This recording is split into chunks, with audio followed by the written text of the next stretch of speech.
দাবার গুটি হতে চায় না। বিজেপি বিধায়কের দফতরে দাঁড়িয়ে সংগঠন ছাড়লেন সদস্যরা।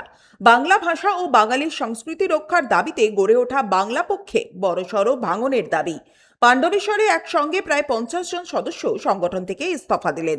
শনিবার হরিপুরে বিজেপি বিধায়ক জিতেন্দ্র তিওয়ারির কার্যালয়ে তার উপস্থিতিতেই গণ ইস্তফা দেন তারা। ঘটনায় স্বাভাবিকভাবেই রাজনৈতিক মহলে শুরু হয়েছে জোর চর্চা। আমাদেরকে অকারণে রাজনীতি করতে বলা হচ্ছে। আমরা রাজনীতি করতে চাই না, আমরা বাঙালির স্বার্থে কাজ করতে চেয়েছিলাম, তাই বাংলা পক্ষে ছিলাম। কারা বলছে তারা রাজনীতি করতে? জেলা সম্পাদক থেকে শুরু করে হয়তো সংগঠন বলছে। কে কাকে বলছে স্পেসিফিকলি আমি কি করে বলবো? সংগঠন বলছে, আমাকে প্রেসারাইজ করছে, আমি যেন এদেরকে প্রেসারাইজ করি, এরা যেন তার নিচে যারা আছে তাদেরকে প্রেসারাইজ করে।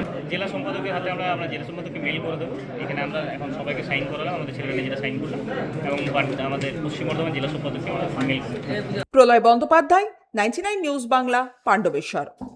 আপনারা দেখছেন 99 নিউজ বাংলা। বদলাবো আমরা।